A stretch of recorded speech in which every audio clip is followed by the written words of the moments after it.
Well, hello again there, everyone. We're moving into the second week of the course, and it's time to talk about the progressive era.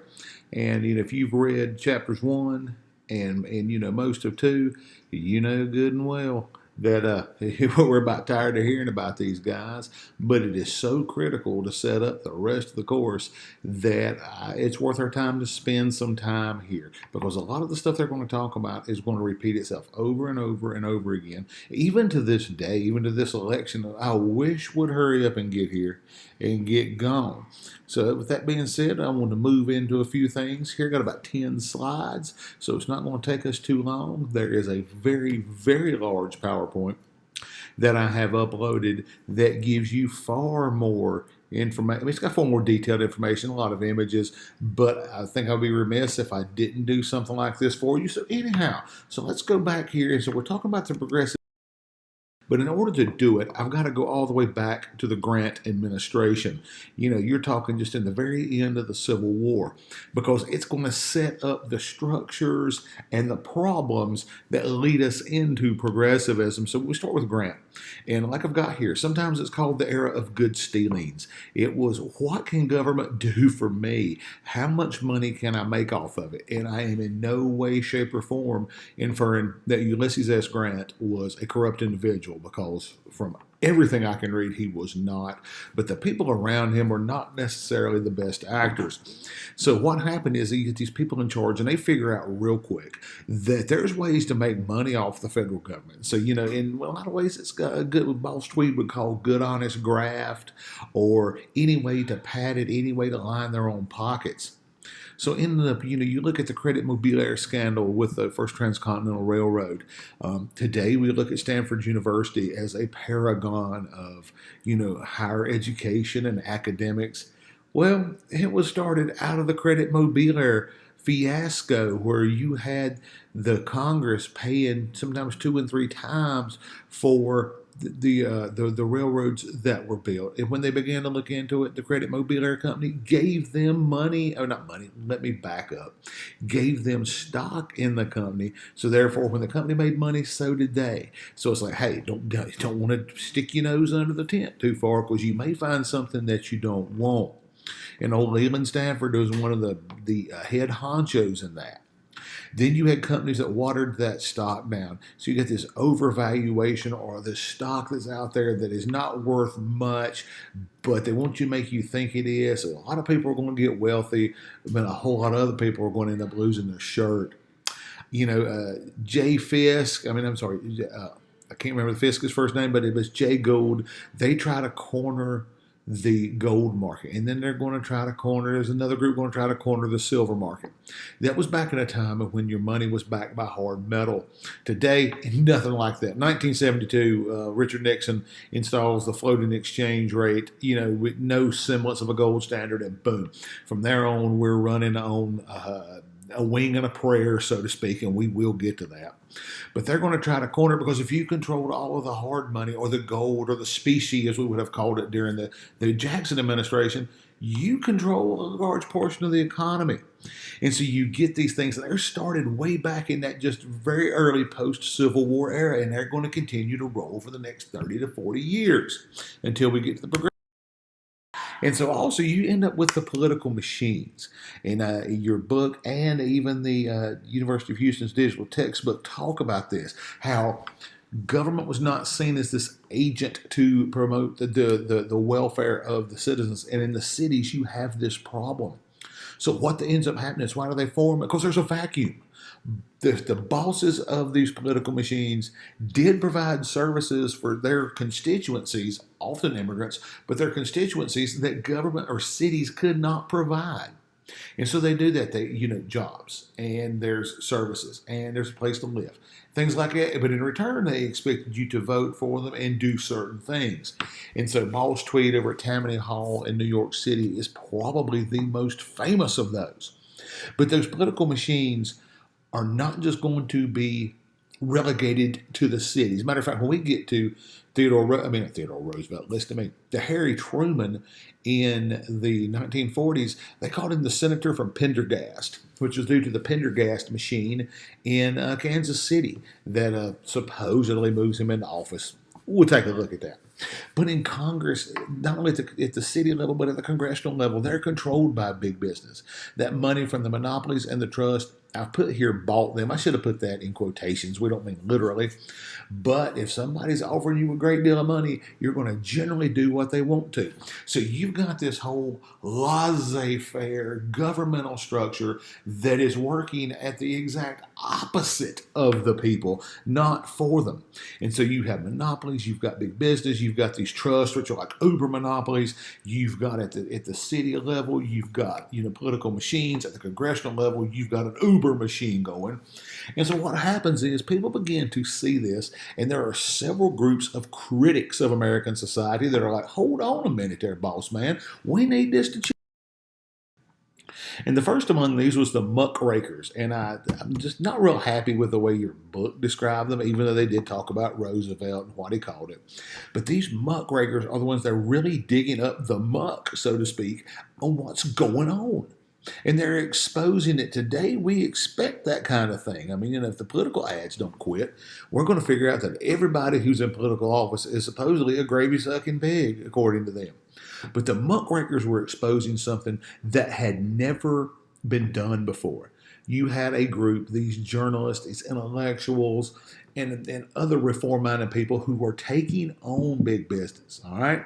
And probably the archetypical product of this is Upton Sinclair's book, The Jungle. In this book, and a lot of you may have read it in high school, and if we were in a 16-week course, I would pull a number of excerpts out because it's just enough to make you want to throw up. But that wasn't the intent. Upton Sinclair's put this thing out in a serial version. And what I mean by that is that so many chapters or so many pages came out in a period of time, and so everybody was waiting. It's kind of like watching the next when the next season of Cobra Kai comes out or Stranger Things, where they're wanting to see what's happening next, what's happened to Jurgis next. Well, his knife never gets any better. It's ungodly horrible, and that's what Upton Sinclair wanted you to see. Not that the stuff that you eat was probably killing you. It's that how awful capitalism was and how wonderful socialism was going to be. Well, oops, that's not what happens. What happens is people say, oh, we need to protect our food supply. We need to protect our drug supply.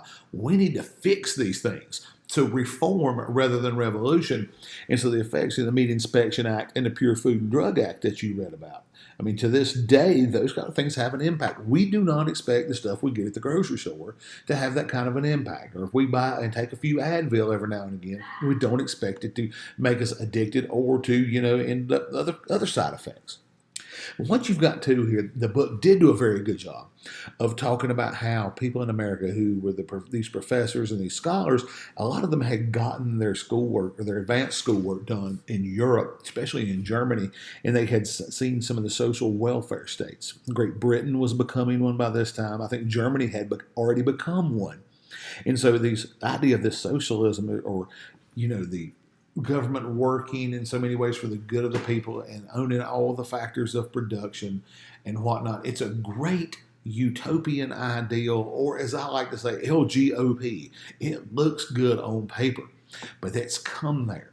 It's come from there, where it was really takes hold in Germany, and it really takes hold in Great Britain, and it's later going to take hold in France.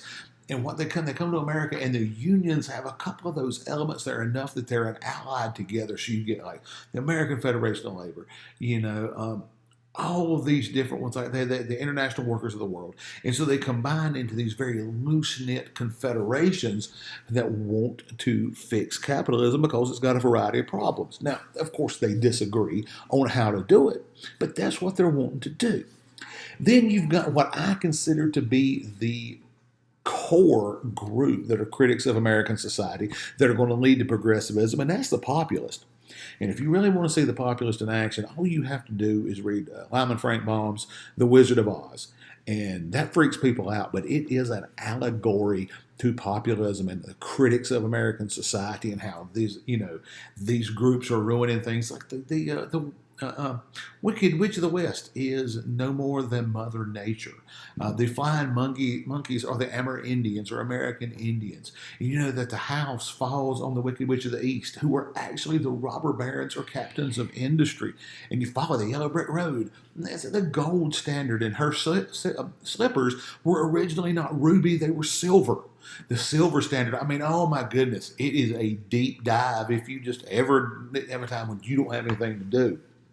But the populists literally were agrarian and mostly farmers, and they couldn't make a lot of inroads in the South because in the South the populists tend to ally them, tended to accept African Americans, which was a big bugaboo at that time. So what happens is they're going to begin to reinvent themselves as they get beat in every presidential election. They're stirring up a lot of trouble, but they're not winning any seats. So when they transform themselves, they want a larger demographic base. So they start to add in these middle class reformers, these city dwellers that had never been part of it. And now it becomes more of a national party issue. You've got three distinct subgroups, people moving in and out of them all the time, the muckrakers, the socialists, the populists, all saying something's wrong, we need to fix it.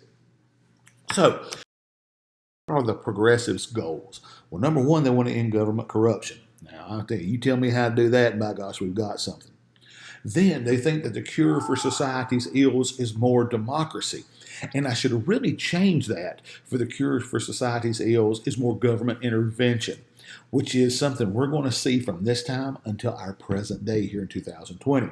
And what you see is that democracy, though, is going to be a good thing to the 17th Amendment, direct election of senators. No longer do these state political machines control the election of senators. Except maybe here in North Carolina. Lord only knows what that looks like. And I'm kidding. And then you have the 19th Amendment that's passed in 1920, or it actually comes into effect in 1920, that allows women to vote. The greatest democratization in American history. Over half. I mean, you've got a 50% increase at least in the number of women that could vote. And the thing is, my grandmother Patterson, she passed away in the spring of 2019. She was alive before women could vote. And I find that so hard to believe. Then you get some of these ideas like initiative, referendum, recall that your book does a good job with. Initiative allows the public to propose a law, something unheard of in laissez-faire or these very conservative government circles. The referendum, which allows the public to vote on a law. We get some of these every now and again here in Cleveland County. Or the recall, which allows if somebody gets elected to an office, we decide, hey, listen, they're stinking it up. We need to get rid of them. And you can vote to bring them back. That's how Arnold Schwarzenegger became the governor of California, which is, nothing shocks me after that one. So that's some of their good political goals. Economic goals. Big business, for the most part, they don't want it dismantled, even though the socialists probably do. They really want it regulated. The idea being, listen, just don't have these weird, crazy abuses that are harming people. They want that. People don't like monopolies, even though the game itself is quite fun.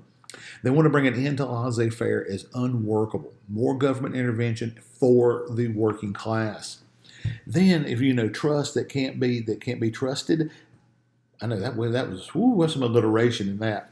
But these trusts that can't be relied upon to do what they're supposed to, we want to break them up into smaller groups. You had the Sherman Antitrust Act that was way back in the 19th century, but now going to bring some new teeth to it. Then you got the Clayton Antitrust Act. You see the government with the Meat Inspection Act, the Pure Food and Drug Act, the Federal Trade Act. They're going to regulate the railroads. As a matter of fact, Teddy Roosevelt is going to help bust up the Northern Securities Company, which was a humongous railroad trust in the Northwest. And you see things here that you've never seen before in terms of big businesses. Hey, the government is now going to be that agent of regulation. Like with banking, the Federal Reserve System, which is still around today, is going to allow for some flexibility in the monetary supplies. Like during the COVID pandemic, when the economy shrunk so much during the spring, that's what allowed the federal government to create that stimulus that pumped money into the economy. Now, we can argue about how well that was done because, government rarely does anything perfectly. But what it did allow to happen was for that money to be infused and to keep the economy going, something that would not have happened 120 years ago. There was no mechanism. And then even one of my favorites, the income tax. States had tried it, the federal government had tried it, the Supreme Court kept ruling it unconstitutional. So they finally passed an amendment, the 16th, that said, you know what, we're going to have a graduated income tax on a very certain portion of your money, and that's going to allow the federal government to run. It's going to fund these other things. And if you really want to make yourself mad and pound on the table, look at the numbers from that time and what it was capped at. It was something else. Now, if we were able to do it this way, I said Teddy speaks, and then we've got Howard Taft I want to talk on the next couple of slides. I can't make it do it and me be able to talk over it, so I'm very sorry. Interesting voices, but whoa, wait a minute. Did it do? It didn't want to do. I'm sorry. So anyway, looking here at society. So we've had politics, we've had the economy. Now we've got a little society. We want to end to child labor. Okay, the book does a great job with some of that, how much children are making. North Carolina, in particular, was notorious for its child labor, and so children shouldn't be doing. They shouldn't be working at mines. They should not be working in factories. They should be in school. Okay, which is what I do all day, every day, is try to get kids in school.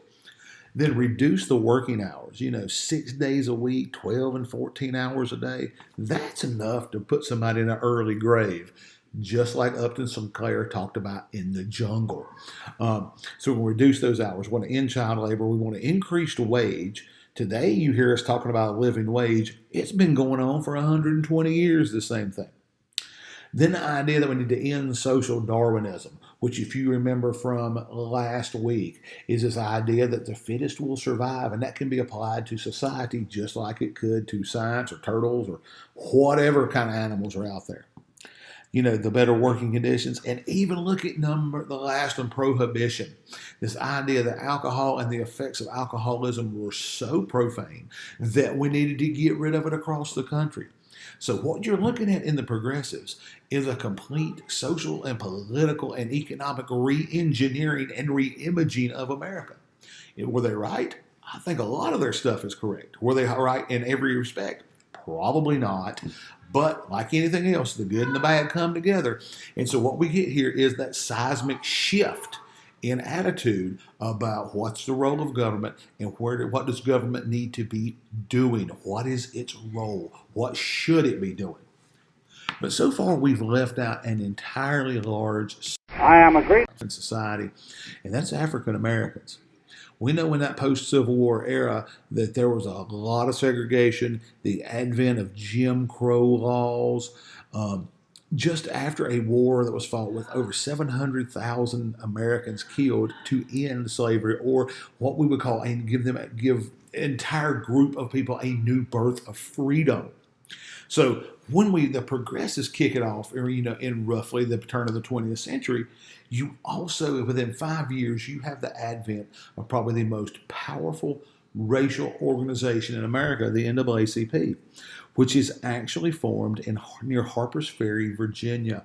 And what they have done is, when John Brown's raid at Harpers Ferry that just preceded the American Civil War, from that engine house where he and his army, a very small army, but he and his men hid out and defended themselves against, government soldiers. That's where they're going to begin this, And so what happens is you get people like Booker T. Washington, you get W.E.B. Du Bois, two very prominent African Americans with two very different views of what this freedom and equality should look like.